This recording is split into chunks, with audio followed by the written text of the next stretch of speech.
You saw the introductions, a bit of that into my conversation yesterday with Juliet Anamah, who is the CEO at Jumia.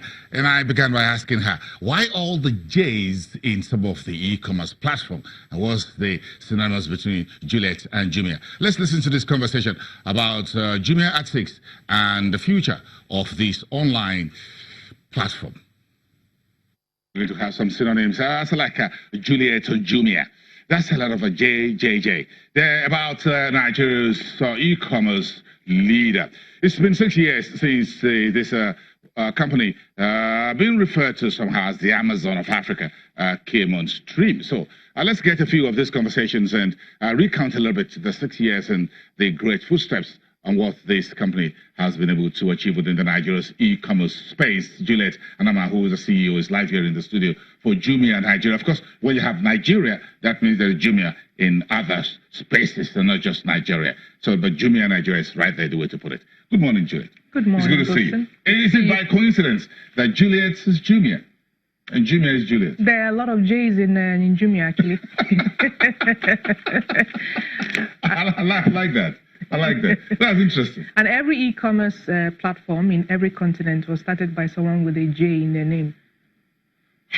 Jack Ma in China, Jeff Bezos in the US, and Jeremy Odara in Jumia, Africa. Interesting. Great. So, 6 years. 6 years, and did you folks ever think you'd gone this far? When you start, no, actually.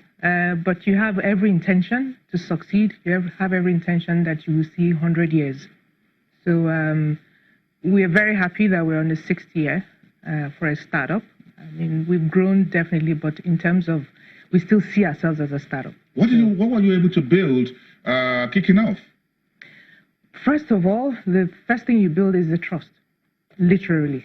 I mean, if you come into a market where people have been shopping offline for forever, and then you introduce a platform where people are shopping in an online format, you know, people don't have, I don't see the other person at the other end of the line, I don't have the opportunity to negotiate and so on. So we had to build that trust, and part of how we build that trust was saying, okay, you know what, you don't have to pay upfront, you can pay on delivery, exactly. So that really helped a lot in the market. And as time went on and people saw that, yes, it does actually arrive. I mean, sometimes you have people place an order for a freezer and then it comes to say, it works. Yes, it works. We actually thinking of how to take it upstairs. Exactly. And say, okay, we'll deliver. Exactly. So so the very first thing to build was that trust. That was the very first thing. Everything else is technical, functional, but from a behavior perspective, it's really the trust that makes e-commerce work. To build that trust with your people, your staffers in-house, how did you ensure that you have skilled people that are trained, committed to deliver that? Yeah, so initially we had to, of course, because you didn't have the skills in the market, had to bring quite a number of people from other markets. So people who have done it in India, people who have done it in the US or other markets had to come in to really set up. But over time, we also built our own skill set locally. So we hired people, literally people who had no e-commerce experience. And through learning and developing processes, getting used to the systems, and you know, they've learned over time. So now you have people who are local who have also built skill sets. As a startup 6 years ago, you were expecting people to book maybe perfume and some earrings, but they asked for a deep freezer. Yes. So were you shocked? No, because it's part of, because the way I see it is, you know, people don't just buy things. They're buying things that are part of their own personal stories. Okay, so my story could be that I'm a young mother who just had kids.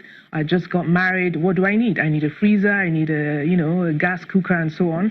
Or it could be I'm a young girl who just started work in school. Started work. So I'm buying all my fashion things. I need my earrings. So it's people's personal stories. So it's as varied as it comes.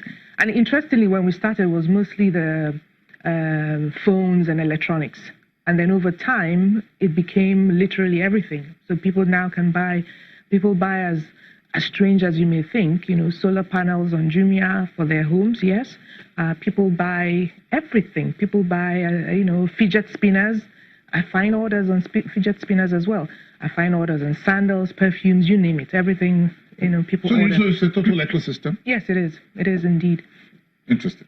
Now you have 6 years, a team that are technically 100% Nigeria, made in Nigeria, to run this, not just here, but also helps you to expand beyond the shores of Nigeria. Yeah.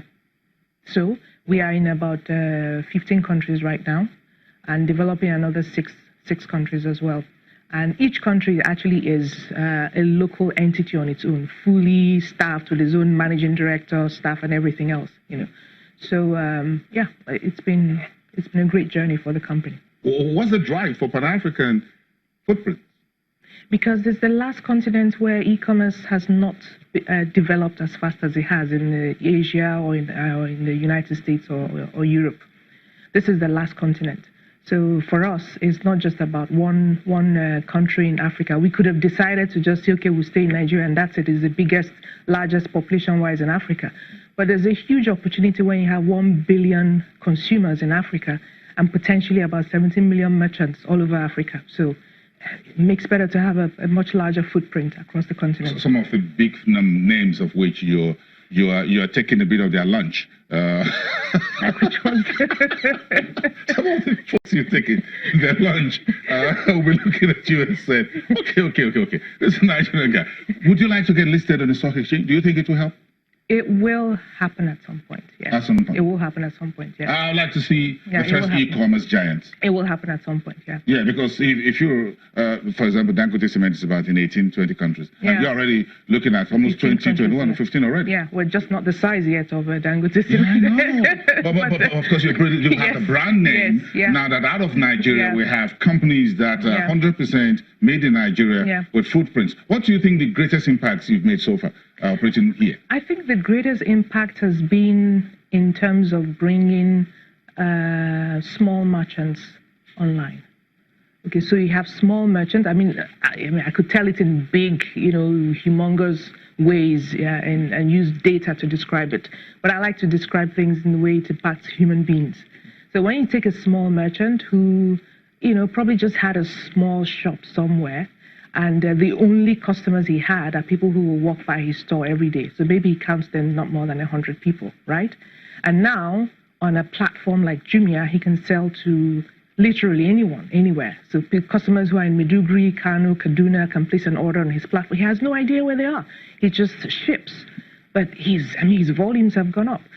Those are the kind of things that I think make a lot of impact. And also transitioning the mindset that you create an environment that is very transparent and creates competition. And sometimes I say to people, look, if government really wants to tackle corruption, hey, the best way to do it is online.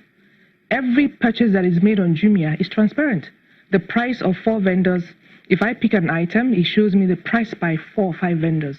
There's nothing. Price discovery. Exactly, it's price discovery. It's very open. And competitive. Exactly, and competitive. And you pick the best price. Yeah. So, I mean, for me, those are the ways in which the impact is great. In terms of the environment where you work, and I'm sure you know what I'm talking about. A currency issue, Naira moves up today, Naira dollar, whatever it is, and you had all that. Recession came in, then you have transportation issue. Yeah. So how do you get by all these nuances that are peculiar to us? They are peculiar for sure, but in the end, fundamentally, people just want to get on with their lives, okay? So people are still going to buy things that they need for their lives. Like I said, it's all about people's personal stories. So maybe last year, someone was impacted by the recession, they lost their job, and they couldn't then buy, expensive items. But they still needed to buy, hey, diapers for their baby. Or they still needed to buy, small T-shirts for their kids and stuff like that. A wedding gown, exactly. So there's always something that people need, regardless. Even if it's their mom or their sister or brother who's provided the funds for them. So that's, for us, the understanding is also that we adapt to the changing needs of our consumers. You do so well in Nigeria, you're stepping out of Africa, but do you still see huge markets still untapped within this 180 million plus federation called